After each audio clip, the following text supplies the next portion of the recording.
की शुरुआत बंगाल भेजेगा यूपी के तेज तर्रार पुलिस ऑफिसर पर सियासी फाइट से। अगर किसी ने बदमाशी करी, बंगाल से आए कुछ वीडियोस ने चुनावी राजनीति को सुलगा दिया। सिंघम, पुष्पा और धुरंधर के लियारी का जिक्र चल पड़ा है। परेशान करने की कोशिश की है। इन वीडियोस में न बम है न गोली, लेकिन बयानों और धमकी वाला बारूद है। ये वीडियो न केवल वायरल हो रहे हैं, बल्कि कोलकाता से दिल्ली तक सियासी भूचाल आ गया है। ये किसी नेता का नहीं, बल्कि यूपी के एक आईपीएस अधिकारी अजय पाल शर्मा का वीडियो है, जिसने बंगाल में दूसरे चरण की वोटिंग से पहले उबाल ला दिया है। उन्हें दक्षिण 24 परगना का पुलिस पर्यवेक्षक बनाया गया है। इसी इलाके की एक सीट है फलता, जहां से टीएमसी ने जहांगीर खान को मैदान में उतारा। पूरा विवाद जहांगीर के मुद्दे पर ही शुरू हुआ। दोनों तरफ से किस तरह की डायलॉग बाजी हुई, पहले वो एपिसोड देख लेते हैं, फिर पूरी खबर को समझने की कोशिश करेंगे। ध्यान से देखिए। आईपीएस ऑफिसर अजय पाल शर्मा ने कहा कि अगर किसी ने बदमाशी की तो उनका कायदे से इलाज किया जाएगा। इस पर टीएमसी उम्मीदवार जहांगीर खान ने कहा कि खेल तुमने शुरू किया, खत्म हम करेंगे। अजय पाल ने चेतावनी दी कि किसी ने खुराफात की तो अच्छे से खबर लेंगे। जहांगीर ने जवाब दिया, केंद्रीय बल हवा में उड़ जाएंगे। आईपीएस अधिकारी ने कहा, जहांगीर के लोग धमका रहे हैं, हम खबर लेंगे तो बाद में रोना पछताना मत। इस पर जहांगीर ने कहा, अगर वो सिंघम है तो मैं पुष्पा हूं।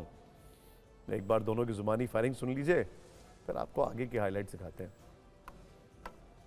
आसपास के जितने भी लोग हैं अच्छी तरह से समझ लें कि अगर किसी ने बदमाशी करी तो उनका कायदे से इलाज किया जाएगा। फिर अगर कहीं से खबर आ गई कि किसी ने कोई खुराफात करने की, किसी को परेशान करने की कोशिश की है, तो फिर उसकी खबर फिर अच्छे से लेंगे हम। ये जहांगीर के घर वाले भी खड़े हैं, उसको बता देना कायदे से। ये बार बार जो खबरें आ रही हैं कि उसके लोग धमका रहे हैं, तो फिर अच्छे से खबर लेंगे, फिर बाद में रोना पछताना मत। খেলাটা ওরা শুরু করেছে, কিন্তু শেষটা আমরা করব। তাই পিকচার আবি বাকি মেরা দোস্ত, পিকচার এখনো বাকি আছে, সময় শুরু হয়েছে।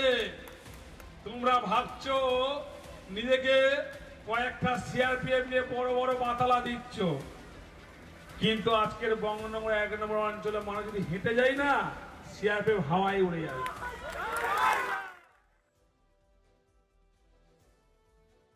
देखा आपने, बीजेपी का आरोप है कि जहांगीर खान स्थानीय लोगों और पार्टी कार्यकर्ताओं को धमका रहे थे, जिसकी शिकायत की गई। उसी शिकायत पर अजय पाल शर्मा जहांगीर खान के घर पहुंचे। वो नहीं मिले तो उनके समर्थकों को कानून के दायरे में रहने की सलाह दी गई। टीएमसी कह रही है कि यूपी के अधिकारी बीजेपी के इशारे पर लोगों को धमका रहे हैं। इस विवाद के बीच अजय पाल शर्मा जहांगीर खान को वार्निंग देने के लिए उनके चुनाव कार्यालय पहुंचे। वहां खूब हंगामा हुआ। टीएमसी समर्थकों ने उनके खिलाफ नारेबाजी की। इन सब के बीच आज सुबह से पूरी राजनीति इसी मुद्दे के इर्द गिर्द घूमती रही। बीजेपी और टीएमसी ने सोशल मीडिया पर एक के बाद एक कई पोस्ट लिखे। बीजेपी जहांगीर और अभिषेक बैनर्जी के साथ वाली फोटो शेयर कर रही है। बीजेपी ने कहा कि जहांगीर खान भाईपो यानी अभिषेक बैनर्जी के दाहिने हाथ है, जो उनके लिए चुनाव में धांधली करते हैं। जहांगीर ने सुंदरबन क्षेत्रों को लियारी में बदल दिया। वहां महिला तस्करी, अवैध अंग व्यापार और बांग्लादेश से अवैध हथियारों की आवाजाही जैसे काम होते हैं। यानी अजय पाल के निशाने पर आए जहांगीर खान बीजेपी के टारगेट पर हैं। वहीं टीएमसी अजय पाल शर्मा को देख लेने की बात कह रही है। टीएमसी सांसद महुआ मोइत्रा ने उनका एक वीडियो शेयर करते हुए फेयर एंड लवली बबुआ वाला कटाक्ष किया। उन्हें फैंटा कॉप बताते हुए लिखा, ठंडा ठंडा cool cool, Bengal is always Trinamool. अपनी एक और पोस्ट में महुआ मोइत्रा ने अजय पाल शर्मा को सलाह दी है, जरा अपनी हीरो वाली ओवर एक्टिंग कम करें। इसी वजह से टीएमसी सांसद महुआ मोइत्रा के खिलाफ दिल्ली के मंदिर मार्ग थाने में शिकायत दर्ज करवाई गई है। अभिषेक दुबे नाम के शख्स ने अजय पाल शर्मा की छवि धूमिल करने के लिए एआई वीडियो जारी करने का आरोप लगाया। टीएमसी सांसद सागरिका घोष ने सोशल मीडिया पर लिखा है, बीजेपी के स्वयंभू सिंघम का असली चेहरा सामने आ गया है। वर्दी के पीछे छिपा हुआ सच, क्या ये वही ठोकशाही वाले पुलिसकर्मी हैं जो सोचते हैं कि वो बंगाल के मतदाताओं को डराकर झुका देंगे? ये सुभाष चंद्र बोस, मातागिनी, हजारा, खुदीराम बोस, बिनोय बादल, दिनेश की धरती है। बॉलीवुड स्टाइल सिंघम हमें मत डराइए। सिर्फ टीएमसी नहीं, अखिलेश यादव ने भी अजयपाल शर्मा पर हमला किया। उन्होंने लिखा है, पश्चिम बंगाल में बीजेपी ने ऑब्जर्वर के नाम पर रामपुर और संभल में टेस्ट किए हुए अपने एजेंट भेजे हैं, लेकिन इनसे कुछ नहीं होने वाला है। दीदी है, दीदी रहेंगी।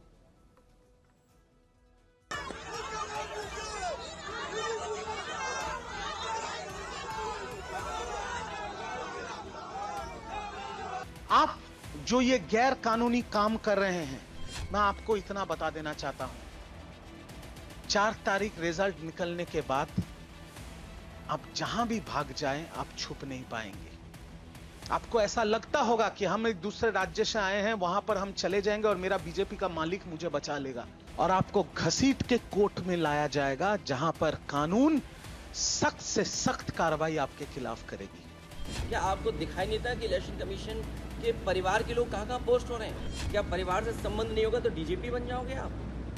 और इसी तरीके से सेंट्रल फोर्स के लोग जो बड़े बड़े अधिकारी हैं, कई दिनों से कैंप कर रहे हैं, वो सबको लालच दिया गया है या उनकी नस दबाई गई है। और नस यहाँ तक दबाई गई है कि जो बीजेपी कहे वो करो, और अगर नहीं करोगे तो आपके खिलाफ कार्रवाई होगी। ऑब्जर्वर को जाना पड़ा सेंट्रल आर्म फोर्सेस के साथ उस टीएमसी कैंडिडेट के घर, और उनको बोलना पड़ा, उनके परिवार वालों को बोलना पड़ा कि आप धमकाना बंद कीजिए, वरना लॉन्ग आर्म ऑफ लॉ आप तक पहुंच जाएगा। ये समझ लीजिए जी, आप आए हैं तो आप आए हैं, सिंघम होके आए हैं तो रहिए जी, आप सिंघम होके रहिए, उत्तर प्रदेश में रहिए। बंगाल में आके अगर आएंगे और सिंघम वाला ये बात दिखाएंगे तो हम लोग है यहाँ पर पुष्पा जैसे, आपको बोल देंगे कि हम लोग झुकेंगे नहीं। जिस तरीके का दुरुपयोग चुनाव आयोग सुरक्षा बलों का कर रहा है वो अकल्पनीय है, लोकतंत्र के ऊपर धब्बा है। वहां के चुनाव में दिन रात जो बीजेपी का सबसे बड़ा कार्यकर्ता है ज्ञानेश कुमार लगा हुआ है। वहां के चुनाव में ईडी सीबीआई लगी हुई है जो बीजेपी के समर्पित संस्थान है। बावजूद इसके ममता बनर्जी जी बंगाल से भारतीय जनता पार्टी का सफाया करने जा रही हैं। इस बीच फलता के बीडीओ सौरभ हजारा का पुरलिया तबादला कर दिया गया है। उन पर अजयपाल शर्मा का सहयोग नहीं करने का इल्जाम है। वैसे आईपीएस अधिकारी अजयपाल शर्मा का वीडियो वाला विवाद कलकत्ता हाईकोर्ट भी पहुंच गया है। उनके खिलाफ दायर याचिका पर हाईकोर्ट ने दखल देने से इनकार कर दिया। याचिका में दलील दी गई थी कि अधिकारी ने जैसे शब्दों का प्रयोग किया वो आचार संहिता का उल्लंघन है। पश्चिम बंगाल के मुख्य निर्वाचन अधिकारी मनोज अग्रवाल से जब सवाल हुआ तो उन्होंने कहा कि अगर कोई शिकायत मिलती है तो उस पर गौर करेंगे। अब से कुछ घंटे बाद 142 सीटों पर वोटिंग शुरू होने वाली। দেখবো না, এরকম এক গাদা ভিডিও কে পোস্ট করবে না পোস্ট করবে আমি সব দেখতে পারবো না। যদি কোনো আমি দেখবো আমার দৃষ্টিতে আসলে হবে, আমি দেখা পরেই আমি কিছু বলবো। রেকর্ড হচ্ছে, একে কমপ্লেন্ট রেকর্ড হচ্ছে, একে এরিয়া রেকর্ড হচ্ছে, থানা রেকর্ড হচ্ছে, কে কমপ্লেন্ট আছে, কার अगेंस्ट কমপ্লেন্ট আছে। आईपीएस अधिकारी अजयपाल शर्मा और सेंट्रल फोर्स के खिलाफ पुलिस थाने में शिकायत दर्ज करवाई गई है। उन पर फलता इलाके में रात के समय घरों के अंदर घुसकर महिलाओं पर हमले का आरोप लगा है। एक महिला ने शिकायत दर्ज करवाई है। यूपी के जिस आईपीएस अधिकारी अजयपाल शर्मा पर बंगाल में इतना बवाल हो रहा है, उन्हें उत्तर प्रदेश में एनकाउंटर स्पेशलिस्ट के नाम से भी जाना जाता है। 2011 बैच के आईपीएस अधिकारी अजयपाल शर्मा कई बार विवाद में फंस चुके हैं। हाल फिलहाल में प्रयागराज में ये शंकराचार्य स्वामी मुक्तेश्वरानंद से भिड़ गए थे। इसके बाद शंकराचार्य ने इनका नाम लेकर गंभीर आरोप लगाए थे। गाजियाबाद में पोस्टिंग के दौरान उनकी नोएडा के तत्कालीन एसएसपी वैभव कृष्ण से ठन गई थी। इनके खिलाफ वैभव कृष्ण ने सारे मोर्चे खोल दिए थे, जिसके बाद एसआईटी जांच हुई और कई साल तक इन्हें साइडलाइन पर रहना पड़ा था। वैभव कृष्ण ने एक रिपोर्ट भी दी थी जिसमें अजयपाल शर्मा पर कई गंभीर आरोप लगाए गए थे। इसमें पैसे लेकर ट्रांसफर पोस्टिंग जैसे इल्जाम थे। साथ ही वैभव कृष्ण की रिपोर्ट के मुताबिक अजयपाल शर्मा ने एक कथित पत्रकार के जरिए उन पर शारीरिक शोषण का आरोप लगाने वाली युवती के मोबाइल फोन से चैट, वीडियो और फोटो डिलीट करवाए थे। खैर, अब बात करते हैं मुंबई की, और ये बड़ी हैरान करने वाली खबर है और ये एक वार्निंग कॉल है। खबर और तस्वीरें थोड़ा सा विचलित कर सकती हैं, क्योंकि हम बात कर रहे हैं मुंबई में हुए एक ऐसे कथित लोन वुल्फ अटैक की, जिससे लोगों को यह सोचने पर मजबूर होना पड़ा है कि क्या मुंबई में भी पहलगाम हमले की तरह धर्म पूछकर हत्या करने का असफल प्रयास हुआ। तो चलिए आपको विचलित करने वाली पूरी खबर विस्तार से बताते हैं। मुंबई में मीरा रोड है, वहां की एक निर्माणाधीन इमारत का मामला है। आरोप है कि इसी इमारत में तैनात सिक्योरिटी गार्ड और सुपरवाइजर से धर्म पूछकर चाकू से उन पर हमले की कोशिश की गई। वारदात जैब जुबैर अंसारी नाम के एक आरोपी ने की है, जिसके बारे में सबसे चौंकाने वाला पर्दाफाश हुआ। आरोपी जैब जुबैर मीरा रोड के नए नगर इलाके में अस्मिता रीजेंसी में तीसरी मंजिल पर फ्लैट नंबर 304 में 2 साल से किराए पर रह रहा था। हमले के बाद पुलिस जब उसके घर छानबीन करने गई तो उसके फ्लैट के अंदर से एक लैपटॉप, 2 मोबाइल, सिम कार्ड और कई आपत्तिजनक दस्तावेज मिले हैं।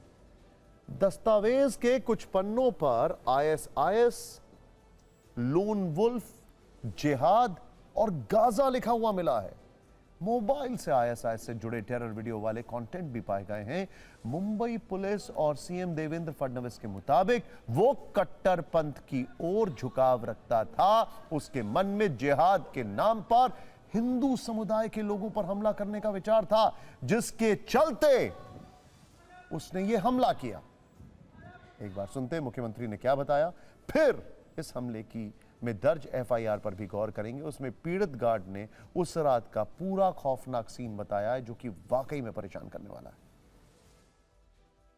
रेडिकलायझेशनचा जो प्रयत्न आहे त्या प्रयत्नातनं हा जो व्यक्ती आहे, आरोपी आहे, हा तयार झालेला दिसतोय। त्यामुळे याला केवळ काहीतरी आपल्याला जिहाद करायचा आहे आणि जिहाद करायचा म्हणजे इतर धर्मियांना मारायचं आहे, अशा पद्धतीच्या विचाराने पेटून त्यांनी हे कार्य केलेलं आहे। अब ध्यान से सुनिएगा। इस मामले की जांच फिलहाल एंटी टेररिज्म स्क्वाड और नेशनल इन्वेस्टिगेशन एजेंसी ने शुरू कर दी। मुख्यमंत्री ने कहा कि राज्य सरकार इन एजेंसियों को पूरा सहयोग दे रही है। मुख्यमंत्री फडणवीस ने यह भी कहा है कि अभी यह केस सेल्फ रेडिकलाइजेशन का लग रहा है। मतलब सेल्फ रेडिकलाइजेशन यानी अभी कोई बहुत बड़ा इसके पीछे नेटवर्क नहीं दिखाई दे रहा है। आगे पता लग सकता है वैसे, और यह भी पता लगाया जाएगा कि उसके रेडिकलाइजेशन के पीछे कौन लोग या आतंकी नेटवर्क सक्रिय थे। पूरे मामले की गहराई से जांच की जाएगी ताकि किसी भी संभावित साजिश का पर्दाफाश हो सके। देखिए, अब बात करते हैं FIR की, जो हमले के पीड़ित सिक्योरिटी गार्ड सुब्रतो रमेश सेन ने दर्ज कराई है। FIR में क्या लिखा है जरा ध्यान से देखें, क्योंकि ये एक अलग थ्योरी को आगे लेकर जाता है, और वो थ्योरी है लोन वुल्फ अटैक की। गार्ड सुब्रतो सेन 26 अप्रैल की रात निर्माणाधीन इमारत में ड्यूटी पर तैनात थे। सुबह करीब 3 बजे एक अज्ञात व्यक्ति उनके पास आया और पास की मस्जिद का रास्ता पूछने लगा। इसके बाद वो गार्ड से उनके धर्म को लेकर सवाल करने लगा। पीड़ित के अनुसार जब उन्होंने खुद को हिंदू बताया तो आरोपी वहां से चला गया, लेकिन आसपास ही मंडराता रहा। इसके बाद सुबह 4:30 बजे वो एक बार फिर से गार्ड के पास आया और तुम हिंदू हो ना कहते हुए चाकू से उन पर वार करने लगा। गार्ड वहां से जान बचाने के लिए अंदर सुपरवाइजर के केबिन में पहुंचे तो वहां पीछे से आरोपी भी आ गया। इसके बाद उसे सुपरवाइजर राज किशोर मिश्रा से भी उनका धर्म पूछा, उनसे कलमा पढ़ने को कहा। जब वो ऐसा नहीं कर पाए तो उन पर भी चाकू से हमला किया, जिससे गार्ड के साथ साथ सुपरवाइजर भी गंभीर रूप से घायल हो गए। मुंबई पुलिस ने पीड़ित के बताए हुलिये पर CCTV की मदद से आरोपी जैब जुबैर को सिर्फ 90 मिनट के अंदर गिरफ्तार कर लिया। उससे शुरुआती पूछताछ में यह भी पता चला है कि वो मुंबई के कुर्ला में जन्मा था, बाद में परिवार अमेरिका चला गया। जुबैर ने वहीं पर अपनी पूरी पढ़ाई की। अमेरिका में मैथ्स का टीचर था। उसका परिवार अमेरिका में ही रहता था, लेकिन वो वर्ष 2019 में भारत लौट आया। मीरा रोड के नए नगर इलाके में किराए के एक फ्लैट में अकेले रहने लगा। कुछ महीने पहले तक मीरा रोड की ही एक कोचिंग में केमिस्ट्री और मैथ्स को पढ़ाता था।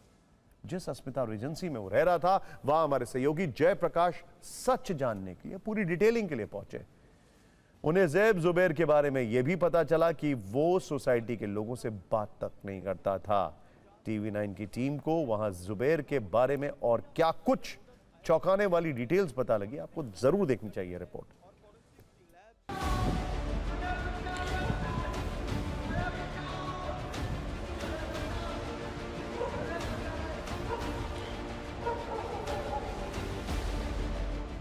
ये आरोपी जैब जुबैर अंसारी का घर है नया नगर का, और इसके पास से अब तक की जांच में कई आपत्तिजनक दस्तावेज मिले हैं, जिसमें आईएसआईएस की विचारधारा से जुड़ी कुछ साहित्य मिले हैं। मोबाइल के अंदर कुछ इंटरनेट पर सर्च इंजन को जब चेक किया गया तो वहाँ पर आईएसआईएस और दूसरे जो आतंकी संगठन हैं उनके कुछ हैंडलर्स के नाम मिले हैं, कुछ कोड मिले हैं। गाजा शब्द का एक कोड मिला है, आईएसआईएस शब्द का एक कोड मिला है, लोन वुल्फ नाम का एक कोड मिला है। क्या आप लोग जब पानी वानी मारते थे या कचरा लेने जाते थे तो क्या ये दरवाजा खोलता था? नहीं खोलता था, कभी नहीं खोलता था। कचरा भी इसका बाहर ही मिलता था, कभी कभी 15 दिन में 10 दिन में से मिलता था। पार्सल का कचरा मिलता था, वही हम लोग उठा के आ जाते थे। कभी इसको आपने देखा, कभी बातचीत, कभी कोई? नहीं, कभी नहीं देखा मैंने तो। बातचीत भी नहीं? नहीं।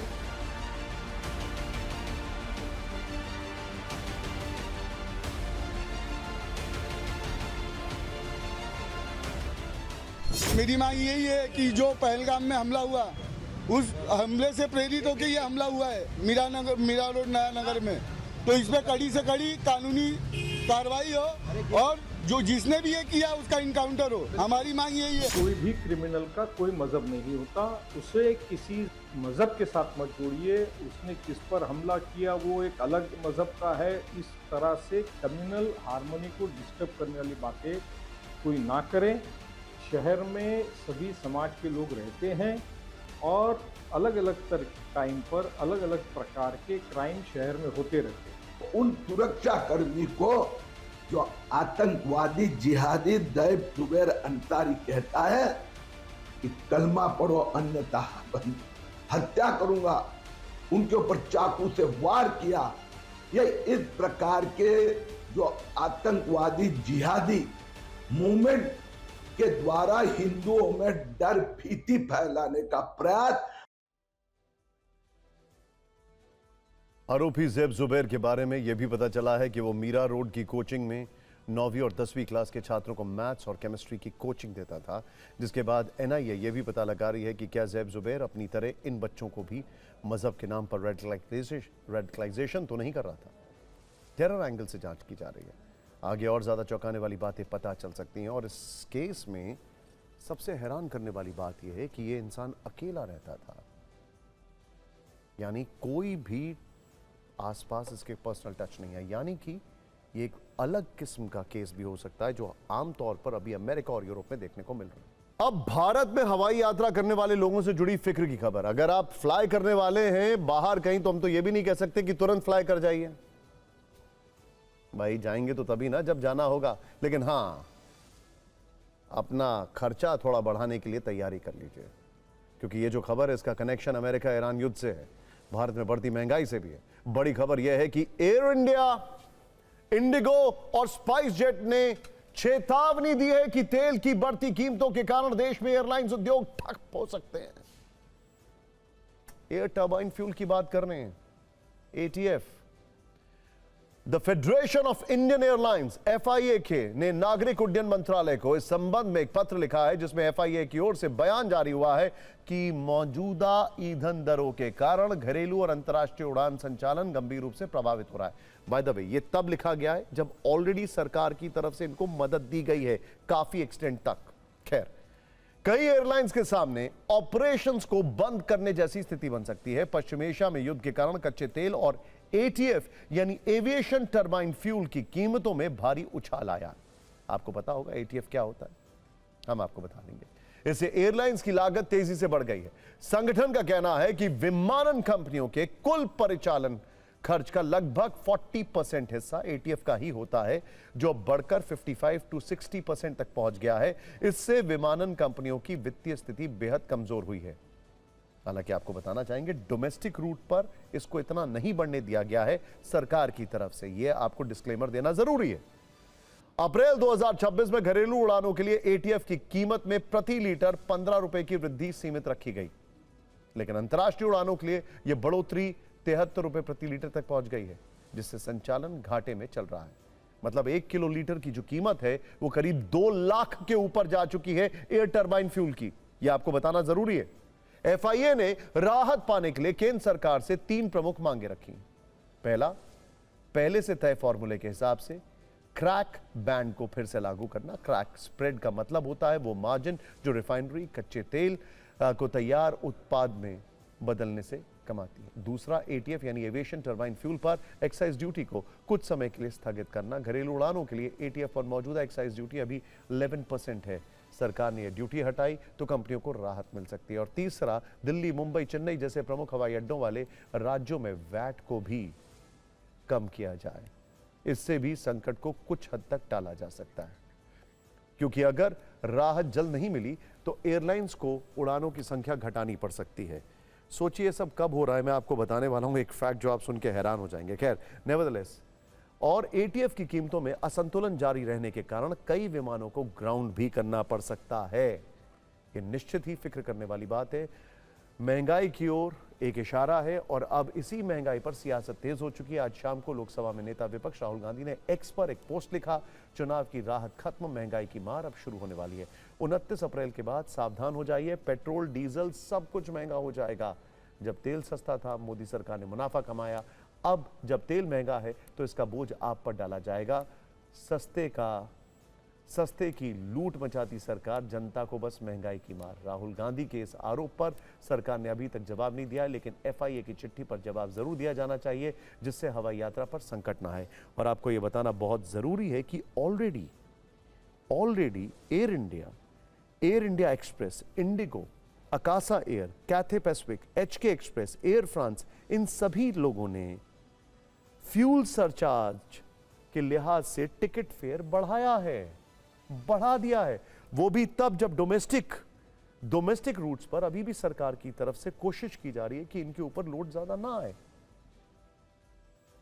ये सुविधा चार्टर्ड प्लेन्स के लिए नहीं है। वैसे अब बात करते हैं, खैर हम पहले बात कर रहे थे गरम फेयर्स की, जो कि और तेजी से ऊपर जाने वाले हैं, और लेकिन अब बात कर रहे हैं खौफनाक गर्मी की। प्लीज इस सेगमेंट को जरा ध्यान से देखिए प्लीज। अप्रैल के 3 दिन बाकी, मई का महीना शुरू होने से पहले ही तापमान कई कीर्तिमान बना चुका है। लोगों के घरों और दफ्तरों में लगे एयर कंडीशनर्स की अग्नि परीक्षा शुरू हो चुकी है, और लोगों के मन में सवाल उठ रहा है कि अप्रैल के महीने में ही गर्मी इतनी ज्यादा और धूप इतनी तेज क्यों है। ऐसा क्या हुआ कि लोगों को अप्रैल में जून जैसी प्रचंड गर्मी का एहसास हो रहा है। हालांकि प्याज वाला फॉर्मूला साइंटिफिकली करेक्ट नहीं है, लेकिन ध्यान से खबर देखिए। क्या वजह है कि दुनिया के एक हीट मैप में भारत वाला हिस्सा गर्मी से लाल दिखाई दे रहा है। बड़ा इंटरेस्टिंग वो एक स्केच आया है। हाल ही में कुछ ऐसा है कि कई हिल स्टेशन गर्मी के कारण हॉट स्टेशन बन चुके हैं। देश के ज्यादातर शहरों में तापमान 45 डिग्री के पार है, तो क्या अब 50 डिग्री वाला अत्याचार भी होगा? और अप्रैल में इस प्रचंड गर्मी का विलन कौन है, एक्सपर्ट्स क्या बता रहे हैं, इस पर हमने आप लोगों के लिए फिक्र की एक फाइल तैयार की है। उत्तर प्रदेश से राजस्थान और एमपी तक गर्मी ने अप्रैल वाले कई पिछले रिकॉर्ड तोड़ दिए हैं। रिपोर्ट्स के अनुसार इस बार अप्रैल का महीना पिछले 4 वर्षों में सबसे ज्यादा गर्म दर्ज किया जा रहा है। यूपी का बांदा सिर्फ उत्तर प्रदेश का नहीं बल्कि देश का सबसे गर्म शहर बन गया है। सोमवार को बांदा में हीट मीटर पर तापमान 47.6 डिग्री सेल्सियस दर्ज किया गया, जो पूरे देश में सबसे ज्यादा था। वर्ष 1951 के बाद बांदा के लोगों ने इस भीषण गर्मी का एहसास किया। राजस्थान और एमपी का हाल कुछ ऐसा ही है, जहां जैसलमेर में पारा 46.4 डिग्री सेल्सियस, जबकि खजुराहो में 46 डिग्री दर्ज किया गया है। आमतौर पर इतनी तेज गर्मी जून में पड़ती है, लेकिन इस बार यह टॉर्चर बहुत पहले शुरू हो गया है। जून के बारे में सोचकर तो लोगों को अभी से पसीने आ रहे हैं। देखिए, हाल ही में एक रिपोर्ट भी आई है जिसमें भारतीय क्षेत्र को इस समय पृथ्वी का सबसे गर्म इलाका बताया गया है। AQI.in से मिले रियल टाइम डेटा के अनुसार दुनिया के 100 सबसे गर्म शहरों में 95 शहर भारत के हैं, और उत्तर पूर्वी भारत में पारा अप्रैल में ही 43 से 47 डिग्री सेल्सियस के बीच बना हुआ है। इंटरेस्टिंग। और आप जानते हैं सबसे बड़ी प्रॉब्लम क्या है? अगर गर्मी बढ़ेगी तो एनर्जी कंजम्पशन बढ़ेगा, लेकिन जो युद्ध चल रहा है अभी ईरान और अमेरिका के बीच में, उसकी वजह से एनर्जी कॉस्ट भी बढ़ती जा रही है। कहां जा रहे हैं हम? ट्रंप जी सुन रहे हैं कि नहीं? खैर, जिन पहाड़ों के बारे में सोचकर लोगों को ठंड का एहसास होता है, वो भी इन दिनों गर्मी से झुलस रहे हैं। अगर आप किसी हिल स्टेशन पर घूमने का प्लान बना रहे हैं तो ध्यान से देखिए कहीं आपका हिल स्टेशन भी हॉट स्टेशन तो नहीं बन गया है। What a line! Hill station कहीं हॉट स्टेशन तो नहीं बन गया है। हीट वेव मीटर के अनुसार हिमाचल के ऊना में 27 अप्रैल को अधिकतम तापमान 42 डिग्री, ऊना में 42 degree. Dharamshala it's very cool ठंडा ठंडा, तापमान 34 डिग्री। सर्दियों में बर्फ से ढका रहने वाला शिमला पारा 30 डिग्री को टच करने वाला है। उधर उत्तराखंड के नैनीताल के जोलीकोट में टेंपरेचर 33 डिग्री तक पहुंच गया है। नैनीताल में अधिकतम तापमान 31 डिग्री के आसपास रहा, जो दिल्ली के सबसे करीब का हिल स्टेशन है। वहीं बाणों की रानी कहे जाने वाले मसूरी में भी तापमान 27 डिग्री तक पहुंच गया है। तो आप चाहे दिल्ली में हो, लखनऊ में हो या देहरादून में ही क्यों ना हो, गर्मी फिलहाल आपका पीछा छोड़ने वाली नहीं है।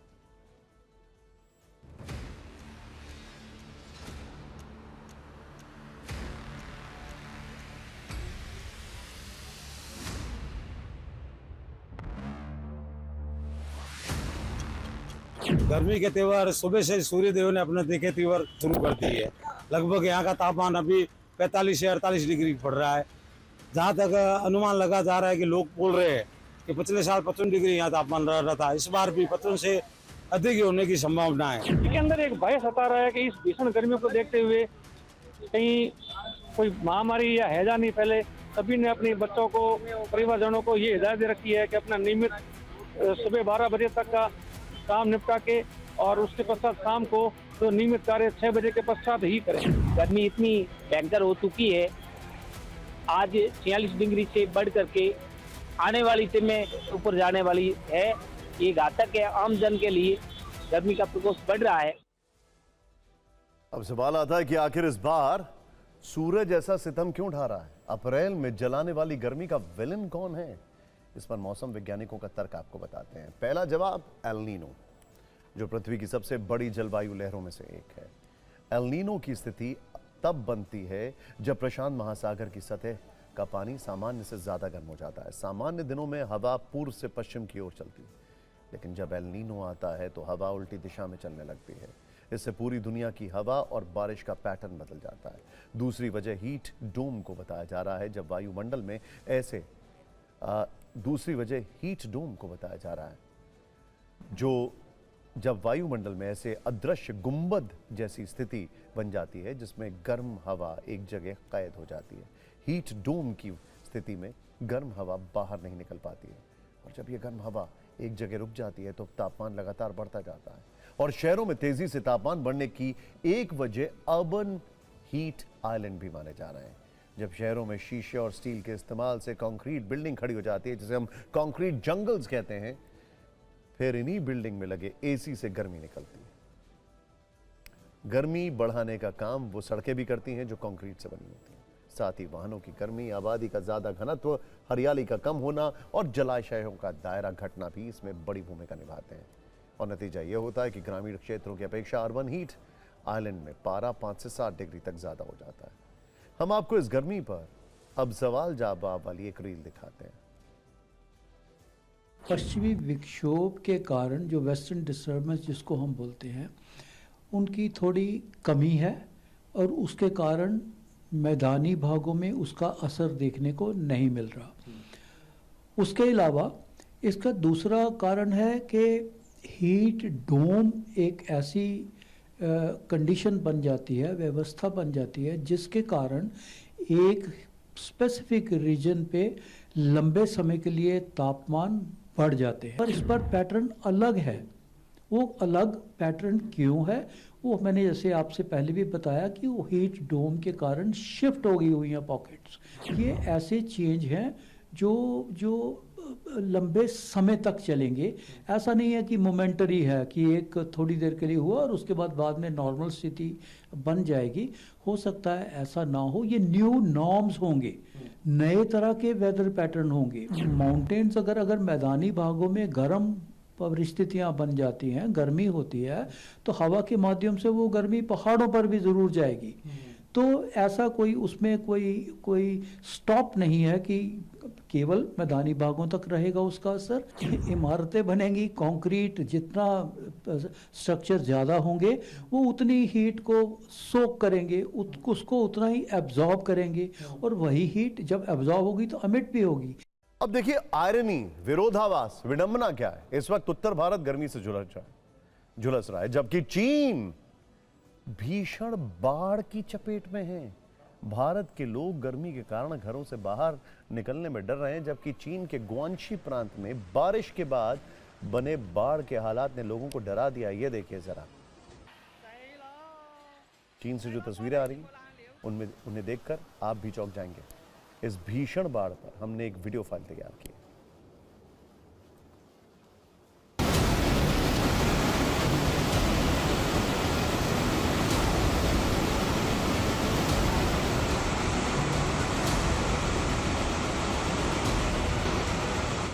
सड़क पर सैलाब, गाड़ियों की पार्किंग बनी तालाब।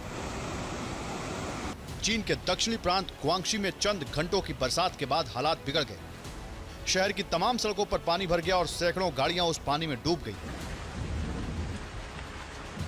इस भीषण बाढ़ की वजह से कई लोग अपने दफ्तरों और घरों में फंस गए, जबकि कुछ लोग स्कूटी पर सवार होकर सैलाब से टकराने निकल पड़े। ग्वांशी प्रांत के क्विंझाऊ शहर में 8 घंटे में 273 मिलीमीटर बारिश दर्ज की गई। वहीं 1 घंटे में 160 मिलीमीटर बारिश होने से शहर के निचले इलाकों में पानी भर गया।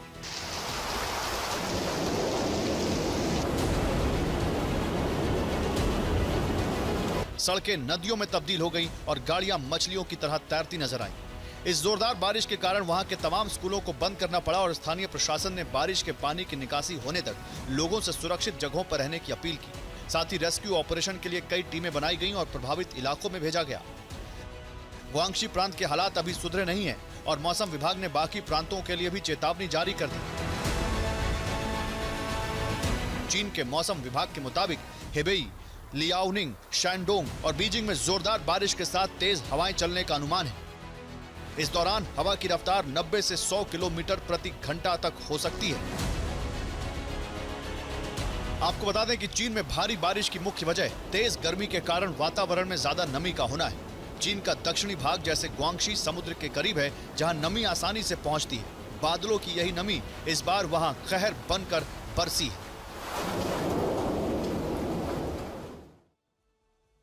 अब थोड़ा सा खबरों को पॉलिटिकल रुख देते हैं और बल्कि प्राइम मिनिस्टर मोदी के लिहाज से आज 2 बड़ी खबरें आ रही हैं, मैं आपको बताना चाहूँगा। प्रधानमंत्री मोदी के मिशन नारी शक्ति वंदन की हम बात कर रहे हैं, जिसका केंद्र आज पीएम मोदी का संसदीय क्षेत्र वाराणसी रहा।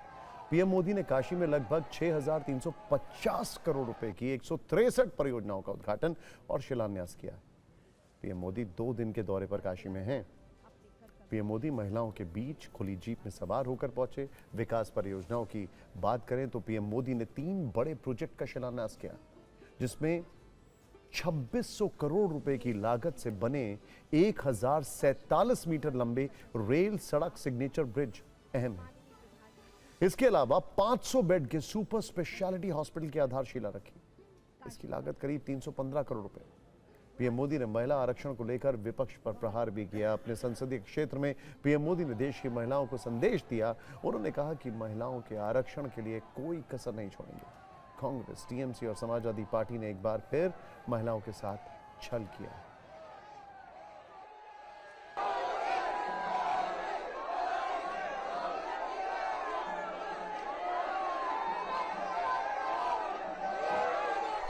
लोकसभा, विधानसभा में महिलाओं के लिए आरक्षण को लागू करना। अभी कुछ दिन पहले सपा और कांग्रेस जैसे दलों की वजह से हमारा ये प्रयास संसद में सफल नहीं हो पाया। लेकिन मैं आप सभी बहनों को फिर से भरोसा देता हूं, आपके आरक्षण का हक लागू हो, इसमें कोई कोर कसर बाकी नहीं छोड़ूंगा। आपने यहां यूपी में अपनी आंखों के सामने हालात बदलते देखे। कुछ साल पहले तक जब यहां समाजवादी पार्टी की सरकार थी, तो यूपी में बेटियों का घर से बाहर निकलना भी मुश्किल हो गया था। लेकिन अब बीजेपी सरकार में बेटियों के विरुद्ध गलत सोच रखने वाला अच्छे से जानता है कि उसका अंजाम क्या होगा। कांग्रेस, समाजवादी पार्टी, टीएमसी और डीएमके जैसी पार्टियों ने एक बार फिर देश की महिलाओं को धोखा दिया। ऐसे दलों ने 40 साल से महिला आरक्षण पर ब्रेक लगाया हुआ था। अब समाजवादी पार्टी ने फिर से इसे लाल झंडी दिखा दी है। आपने प्राइम मिनिस्टर मोदी को कई बार पॉलिटिकल गोल स्कोर करते देखा होगा। आपने कई बार प्राइम मिनिस्टर मोदी को इंटरनेशनल मोर्चों पर भारत के लिए गोल्स करते हुए देखा होगा। आपने कई बार प्राइम मिनिस्टर मोदी को सोशल गोल्स अचीव करते हुए देखा होगा, लेकिन फुटबॉल की पिच पे कभी गोल करते हुए देखा है? ये तस्वीरें देख रहे हैं आप। पीएम मोदी सिर्फ सियासी मैदान में नहीं उतरे हैं, बल्कि आज सुबह सिक्किम में फुटबॉल के मैदान में भी उतरे। ये तस्वीर गैंगटॉक से आई है, जहां युवाओं के साथ पीएम मोदी ने फुटबॉल खेला। काफी देर तक फुटबॉल खेला। वैसे हर सियासी तस्वीर के पीछे कहानी होती है, एक संदेश होता है। पीएम मोदी सिक्किम दौरे पर जरूर थे, लेकिन कहा जा रहा है कि संदेश पश्चिम बंगाल के लिए है। पश्चिम बंगाल में कल सेकेंड राउंड की वोटिंग होनी है, वहां फुटबॉल काफी लोकप्रिय है। यहाँ गांव स्तर पर भी फुटबॉल क्लब्स हैं। सिर्फ 60 सेकंड की ये वीडियो रील देखिए, कैसे पीएम मोदी ने युवाओं के साथ फुटबॉल खेला।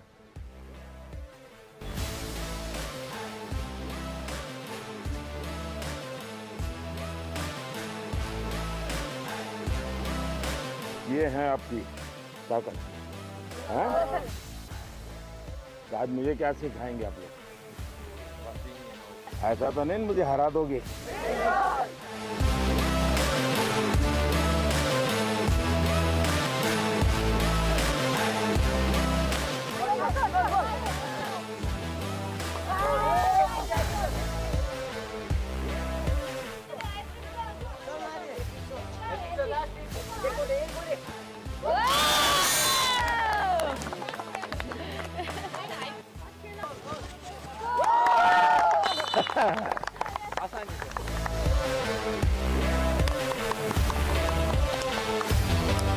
दो गोल मार चुके आप। अब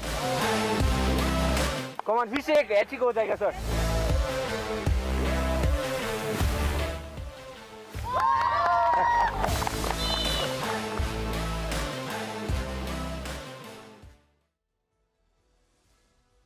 बच्चों के लिए मेमोरीज कितनी इंपॉर्टेंट होती हैं, इसका एक एग्जाम्पल आपको बताना चाहूंगा। जॉन एफ कैनेडी से व्हाइट हाउस में मिले थे बिल क्लिंटन। आप समझ गए मैं क्या कहना चाह रहा हूं। पीएम मोदी के फुटबॉल खेलने का वीडियो भी वायरल हो रहा है, जिसमें वो गोल करते हैं। ये देखिए जरा। इसके बाद वहां मौजूद युवा तालियां बजाते हैं। आप सुनिए फुटबॉल खेलने के बाद पीएम मोदी ने क्या कहा। खेलने के लिए सिर्फ प्रैक्टिस करने से बात नहीं बनती, मैचेज होनी चाहिए। तब जाकर के सीखते जुनून पैदा होता है। हमें आने वाले दिनों में इसको पॉपुलर करना है। वो मालूम है ना, भारत ओलंपिक के लिए प्रयास कर रहा है, तो तब तक आप खिलाड़ी पक्के बन जाएंगे। तो आपको अभी से सोचना चाहिए कि हम ऐसे तैयार हो जाएंगे कि हम भी ओलंपिक खेल लें। Memories forever. अब खबरों की गाड़ी को युद्ध के मैदान की ओर मोड़ते हैं। बात ईरान और अमेरिका के बीच युद्ध वाले तनाव की करते हैं, जिसमें एक दिन समझौते की संभावनाएं दिखने लगती हैं, तो अगले दिन फिर से युद्ध वाली आशंकाएं बढ़ जाती हैं। ईरान और अमेरिका के बीच सीधी बातचीत फिलहाल अटकी हुई है, जिसकी सबसे बड़ी वजह है ईरान का परमाणु प्रण। संवर्धित यूरेनियम सौंपने और परमाणु कार्यक्रम रोकने की शर्त पर ईरान पीछे हटने को तैयार नहीं है। ईरान की तरफ से जो बातचीत का नया प्रस्ताव दिया गया है, उसमें भी बात यूरेनियम पर ही अटकी हुई है। ऊपर से होर्मुज में भी संकट बढ़ता जा रहा है। तो क्या विनाशक युद्ध का एक और चरण दुनिया के सामने आने वाला है?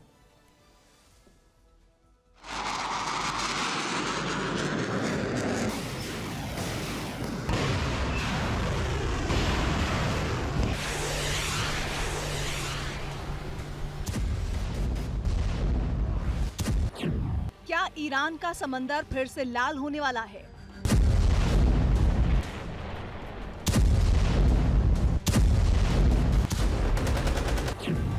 क्या तेहरान की परमाणु जिद एक और जंग करवाकर रहेगी? ईरान की तरफ से बातचीत के लिए 3 चरण वाला एक प्रस्ताव दिया गया था, जिसे लेकर ट्रंप ने व्हाइट हाउस के सिचुएशन रूम में अपने सहयोगियों के साथ बैठक की। लेकिन तेहरान का सुझाव सुनकर वो भड़क गए और शांति प्रस्ताव को खारिज कर दिया। ईरान की पहली शर्त थी कि अमेरिका नाकाबंदी खत्म करे, जिससे बातचीत आगे बढ़ाई जाए। तेहरान ने ये ऑफर दिया कि अगर नाकाबंदी हटा ली जाए तो होर्मुज़ स्ट्रेट को पहले की तरह खोल दिया जाएगा। लेकिन बात संवर्धित यूरेनियम को लेकर बिगड़ गई, क्योंकि ईरान अपने परमाणु प्रोग्राम पर कोई बात नहीं करेगा, जबकि अमेरिका परमाणु प्रोग्राम को ही रेड लाइन बता रहा है। ईरान चाहता है कि युद्ध स्थायी रूप से खत्म हो, लेकिन ट्रंप को तेहरान की नीयत ठीक नहीं लग रही। अमेरिकी मीडिया रिपोर्ट्स के मुताबिक ट्रंप सरकार का मानना है कि अगर परमाणु कार्यक्रम का मुद्दा सुलझाए बिना होर्मुज़ खोला गया तो वार्ता में अमेरिकी पक्ष कमजोर हो जाएगा। इसीलिए दोनों का हल एक साथ ही निकाला जाना चाहिए। अमेरिका इस बात को समझ रहा है कि नाकाबंदी की वजह से ईरान पर दबाव है। इसी वजह से तेल टैंकर ना तो ईरानी बंदरगाहों से निकल पा रहे हैं और ना ही ईरानी पोर्ट तक पहुंच रहे हैं। अमेरिका की नाकाबंदी पिछले 15 दिनों से जारी है। ब्लूमबर्ग की रिपोर्ट के मुताबिक अगर ये 13 दिन और जारी रही तो ईरान को तेल के कुएं बंद करने पड़ सकते हैं। अगर 72 घंटों से ज्यादा तेल के कुएं बंद किए तो फिर उन्हें दोबारा शुरू करने में महीनों का वक्त लग सकता है। इससे भविष्य में ईरान का तेल उत्पादन प्रभावित होगा। यही डर ईरान पर दबाव बढ़ा रहा है। आशंका है कि अगर यही स्थिति रही तो ईरान में जरूरी चीजों की कीमतें बेतहाशा बढ़ सकती हैं। नाकाबंदी के बीच चीन और रूस से मदद आना भी मुश्किल हो रहा है। IRGC ने तो खुला ऐलान कर दिया कि अगर युद्ध ही आखिरी रास्ता है तो ईरान में एक और जंग की वकालत शुरू हो गई है। ट्रंप एंड टीम को भी खतरे का अंदाजा हो चुका है। ऐसी खबरें हैं कि समंदर में नाकाबंदी के बाद आसमान में भी अमेरिका चक्रव्यूह रचने वाला है। रिपोर्ट्स है कि अमेरिका ईरान को नो फ्लाई जोन घोषित करने पर विचार कर रहा है। हो सकता है कि ये दबाव बनाने की रणनीति हो, लेकिन अगर ऐसा हुआ तो ईरान के एयर स्पेस में किसी भी विमान का उड़ना मुश्किल हो जाएगा। ट्रंप के इस एक्शन को ईरान जंग की तरह ले सकता है, जो निश्चित रूप से पश्चिम एशिया के लिए घातक भी होगा और विनाशक भी। Bureau report, TV9 Bharatvarsh.